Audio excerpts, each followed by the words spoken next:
Assalamualaikum warahmatullahi wabarakatuh. Halo teman-teman, kembali lagi di channel Teman Belajar.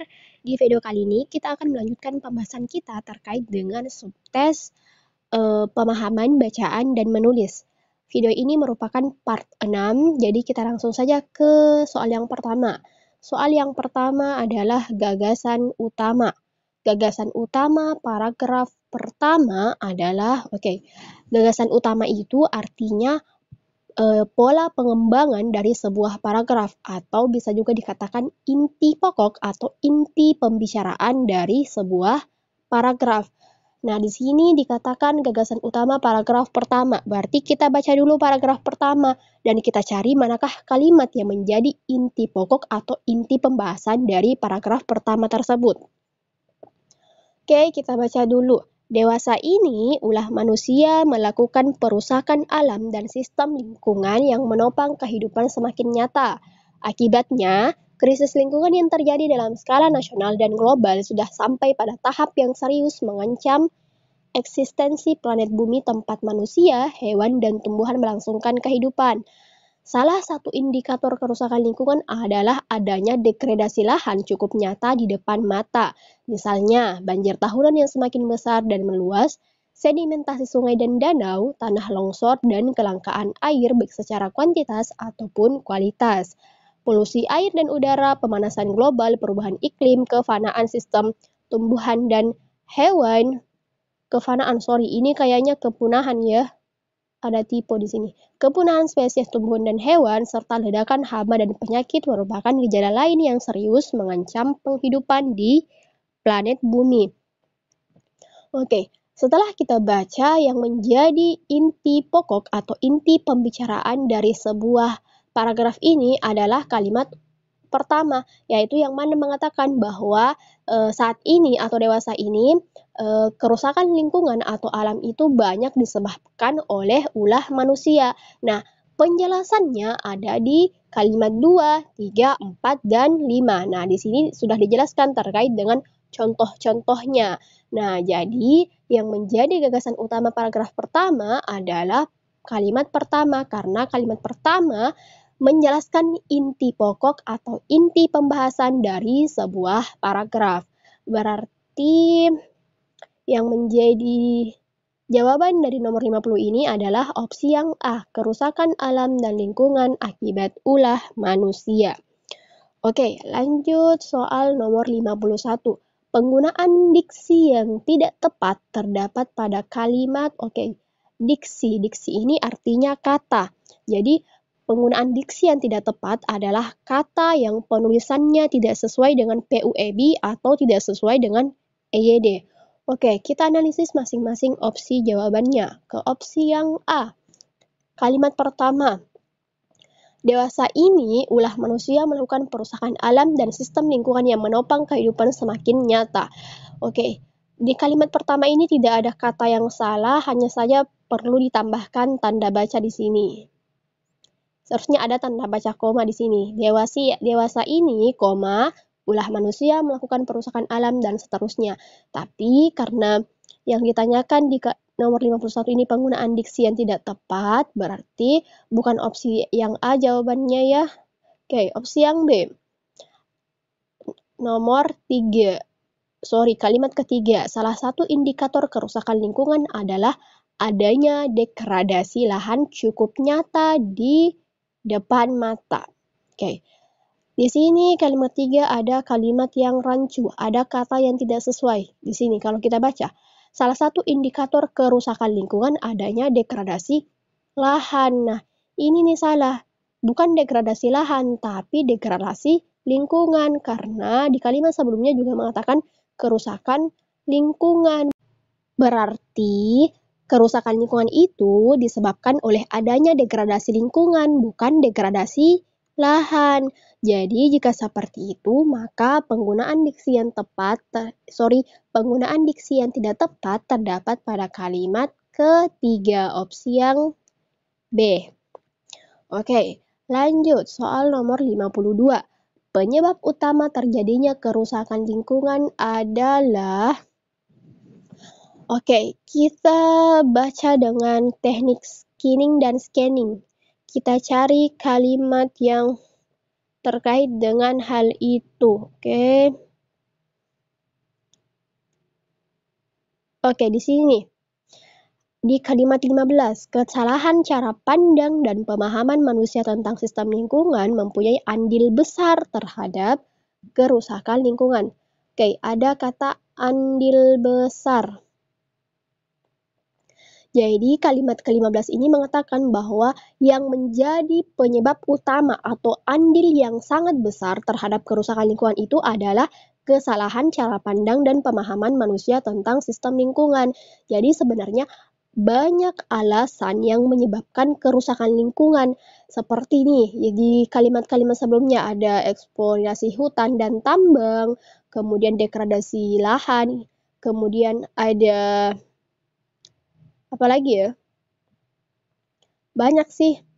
Peningkatan jumlah penduduk yang pesat, ini juga menjadi eksplorasi berlebihan. Jadi ada banyak alasan yang menyebabkan kerusakan lingkungan. Tetapi alasan yang paling menyebabkan terjadinya kerusakan lingkungan atau alasan yang sangat-sangat andil besar terhadap kerusakan lingkungan adalah di kalimat 15 ini, kesalahan cara pandang dan pemahaman manusia tentang sistem lingkungan. Berarti soal nomor 52 ini opsi yang paling tepat adalah opsi yang B, adanya kesalahan cara pandang manusia terhadap alam atau lingkungan.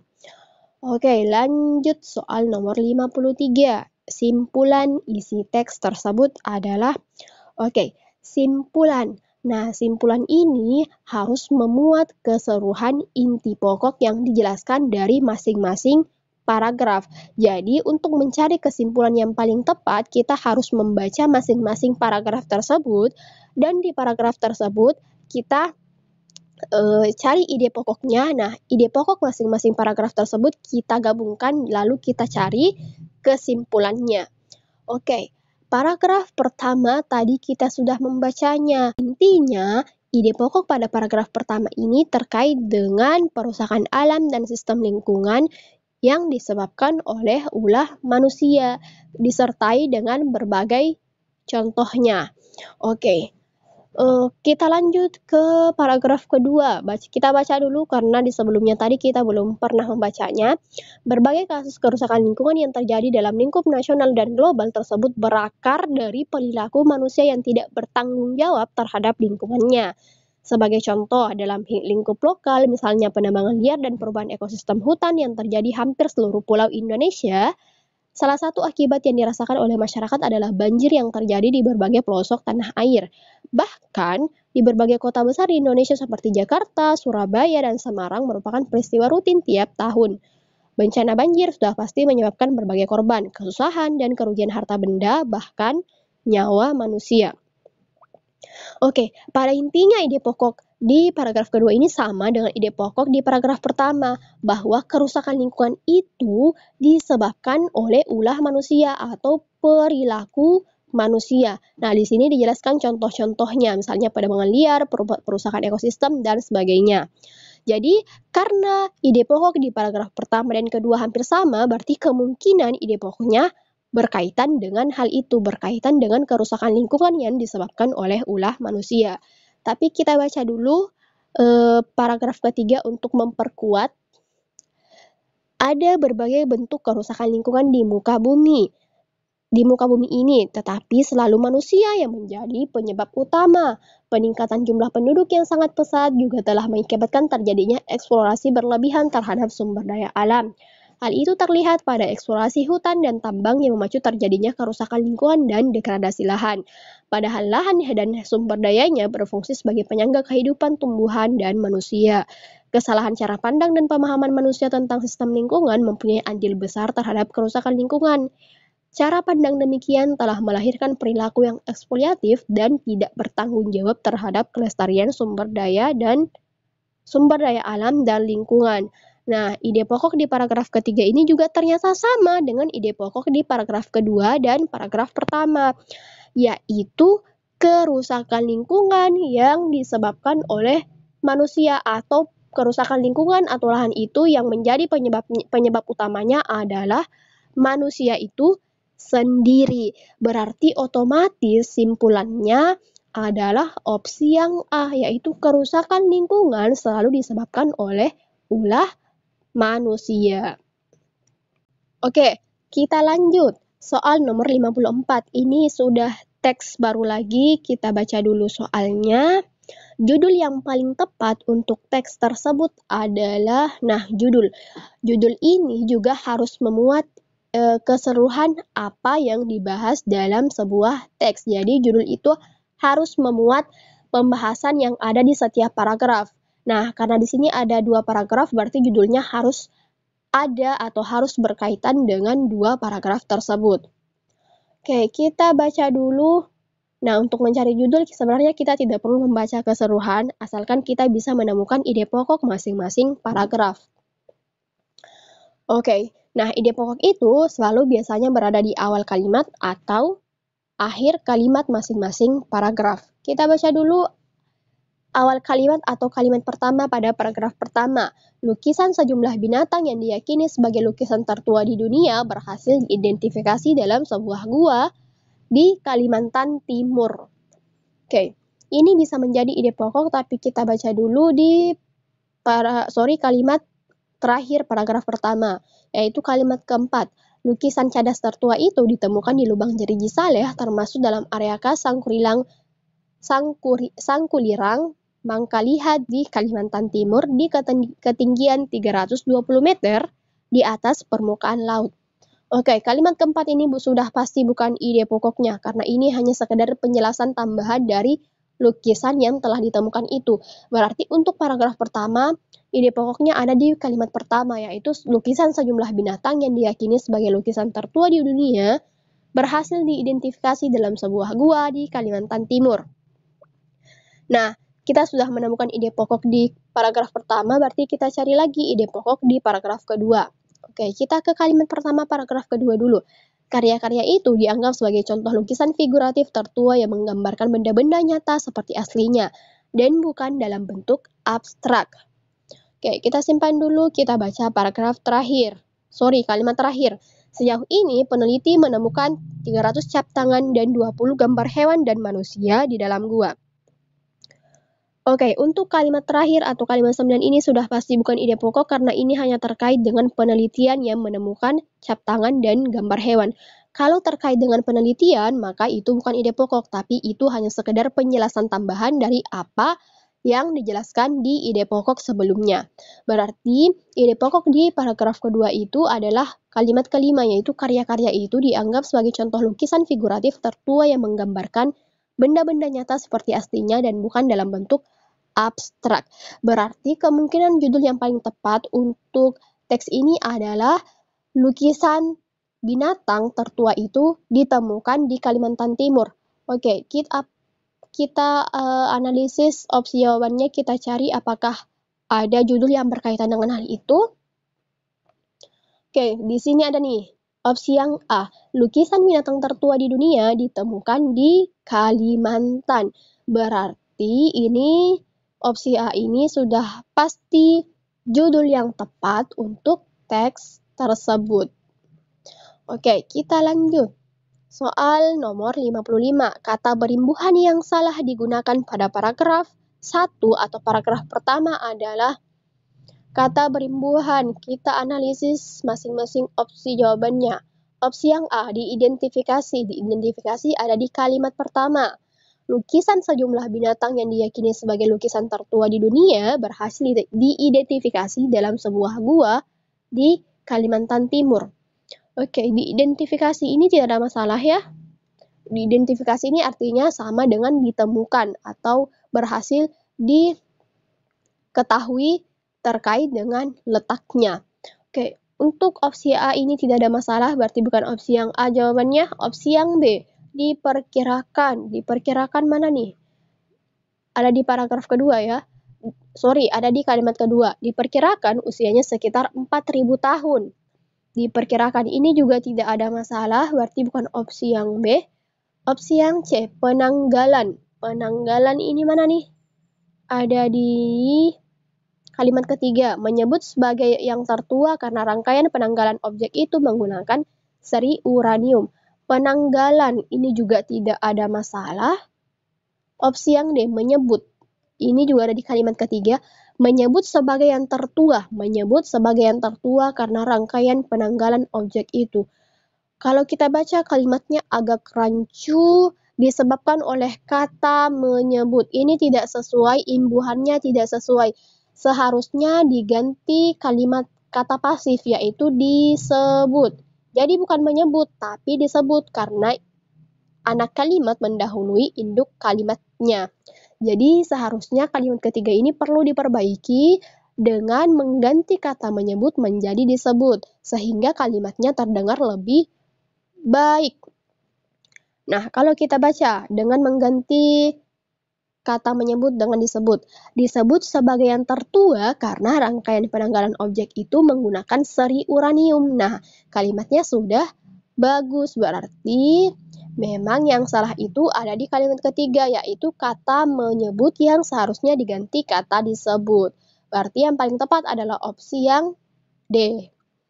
Lanjut, soal nomor 56. Makna kata yang paling tepat untuk kata figuratif pada kalimat kedua paragraf pertama adalah, kita baca dulu, diperkirakan usianya sekitar 4.000 tahun ketika ini merupakan karya seni figuratif yang paling tua. Figuratif di sini menjelaskan terkait dengan lukisan binatang yang ditemukan. Nah, usianya itu sekitar 4.000 tahun yang merupakan karya seni figuratif yang paling tua. Berarti, jika seperti itu kita bisa mengambil kesimpulan bahwa figuratif itu merupakan memiliki arti bersifat lambang atau wujud dari suatu objek, wujud dari binatang tersebut di dalam lukisan. Berarti yang paling tepat adalah opsi yang A. Lanjut ke soal selanjutnya, soal nomor 57. Perbaikan konjungsi yang salah digunakan dalam kalimat 2 adalah, kalimat 2. Diperkirakan usianya sekitar 4.000 tahun ketika ini merupakan karya seni figuratif yang paling tua yang sudah diketahui. Kata salah satu penelitinya, Maxim Aubert, seorang akademisi dari Griffith University, Australia. Kita analisis opsi jawabannya. Opsi yang A, menambahkan kata dari setelah kata usianya. Diperkirakan usianya dari sekitar 40.000 tahun. Menambahkan kata dari setelah kata usianya ini tidak tepat karena menambahkan kata dari setelah kata usianya menjadikan kalimatnya rancu. Berarti bukan opsi yang A jawabannya. Opsi yang B, mengganti kata ketika dengan kata dan. Mengganti kata ketika dengan kata dan. Mana nih?